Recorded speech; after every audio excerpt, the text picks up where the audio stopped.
going? Stoutman coming back at you once again, and today I'm going to talk to you about, well, the thing that I'm talking about here in this title, you know.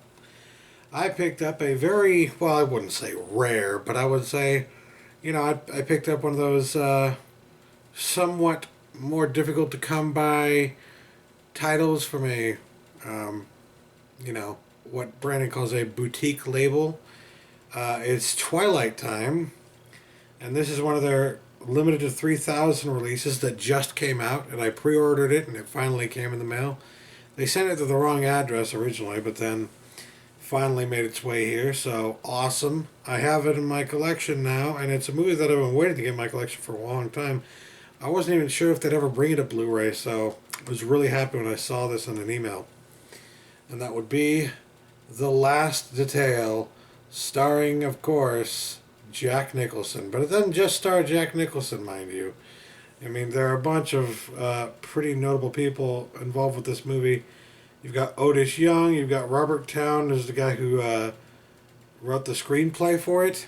Robert Towne also did the screenplay, I believe, for Chinatown. Let's see, who else is in this? Fuck, what's his name? You know, the crazy guy. Randy Quaid. Yeah, Randy Quaid. Clifton James. Carol Kane. I mean, there are some really interesting names attached to this. And honestly, like, most of you probably know who Randy Quaid is, right?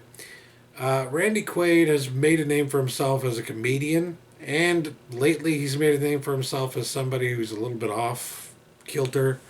He's got issues, whatever. We've all got issues. That's the thing. Like, we all want to act like we don't have any issues, or like we're perfectly sane. There's nothing wrong with us. In reality, there's something a little bit wrong with all of us here and there, every now and then. There's just something.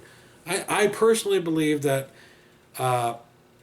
no matter where you look, no matter who you're talking to, there's a chance that there's like some kind of a mental disorder that they have that they don't even know about, or maybe they do know about and it's in check, or maybe they don't know about it, it's not in check.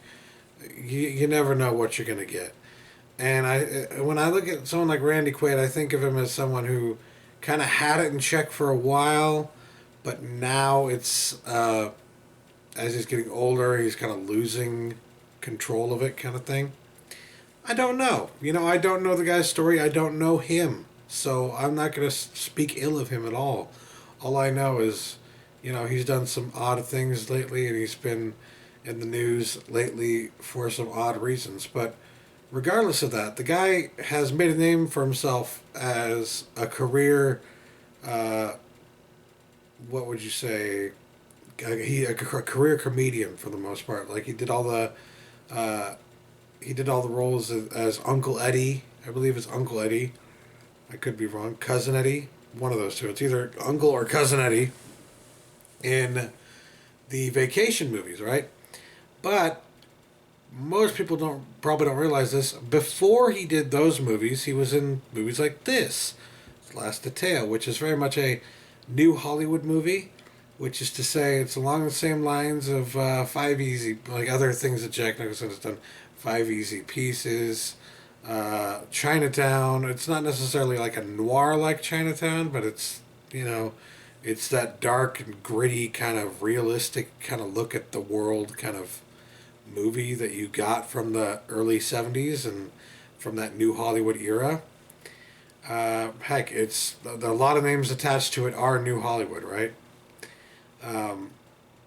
So if you're into that kind of movie, into that kind of style of film, then this is definitely up your alley. And the thing is, even though he doesn't play necessarily like a directly comedic role in this movie, he's still fairly humorous, and Jack Nicholson is, on point in this film. Probably one of his best roles, and honestly, like, this is one of those, I feel like, I want to say dark comedy, but it's not really a dark comedy. It's just that it's kind of a gritty, loose kind of comedy, in that it's not necessarily intended to be comedic, but there are elements of comedy to it. I liken it, I would say, to like a Coen Brothers movie. The Coen Brothers would totally do a movie like this today, right? wherein something like True Grit, maybe that isn't necessarily a comedy movie, but there are several moments in that film where, well, that remake, I should say, where you will find yourself laughing randomly every now and then because the dialogue that they write is kind of snappy, it's kind of funny, uh, and the way that the story is written sometimes is kind of funny as well. And you find that a lot in this movie too. And that's one of the reasons that I really loved it when I saw it for the first time. I can't remember how long it was, how long ago it was, but it's been a while since I've seen it. And the first time that I saw it was on DVD, and I thought that might be the last way that I would see it, would be to see it on DVD. But thankfully, Twilight Time here has produced a Blu-ray, which just came out. It's $30. It's a pretty price to pay, I know, for one movie, but this is one of those movies. It's a really great movie. That if you haven't heard of it, you definitely need to check it out, right?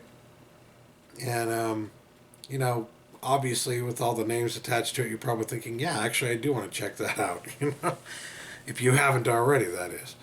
But I will warn you, in this case, since it is $30 and since it is a Twilight Time release, like many other Twilight Time releases, this is limited to 3,000. It's a limited edition to print run of 3,000, which is one of the reasons why they're able to get movies like this from time to time, because they only get the 3,000 print run and that's it. So if you don't get it while the getting's good, then you're probably not going to get it, or if you do get it, you're going to get it from a collector who just had to sell it for whatever reason, or from somebody who knows what the value of a limited edition Blu-ray is, which means that in the aftermarket, the Twilight Time movies, the releases, I should say, typically go for between $50 and $75, if not more, in the aftermarket once it's out of production. So keep that in mind when you see a $30 price tag. Yeah, it's $30, but that's probably the cheapest you're ever going to find it, unless you get really lucky and someone doesn't know the value. You know what I mean? So, yeah. Same common complaints you're going to find with other Twilight Time releases, in that there are not very many special features here. You get the original theatrical trailer, the isolated score track, which I guess is nice, but it's not much. But I will say that the bit rate, from what I saw from a review, it stays as about a steady 35 megabit per second, which is fucking fantastic. The transfer looks fucking fantastic. I mean, there may be a few issues here and there, but it's pretty damn good. And it's, it's not like deluxe packaging, but you open it up and take a look inside, and this is what you get. It's fairly nice. You get the nice artwork on the disc itself. You get a little booklet here, which looks like it has, I believe, a essay. Hold on, let me take it out for you. Let me take it out. That's what she said. Let me take it out for you. But yeah, take a look on the inside here. Much like a Criterion edition would have, you get a little booklet here with, I believe it's a little essay about the film, which is very nice. And then on the back, you get the original poster for the film. Very cool. And of course, if you take the disc out, the artwork on the inside is also very nice. It's actually a nicer release, I believe, than the other one I got, Last Days. So, yeah, very nice, honestly. I was not expecting it to be this nice, and I'm very pleased.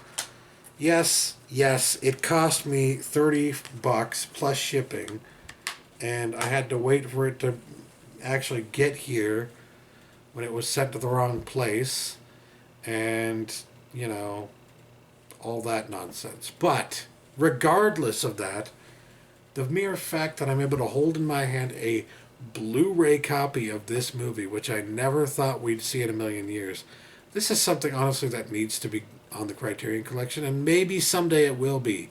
But on the off chance that it isn't, you might want to think about picking this one up.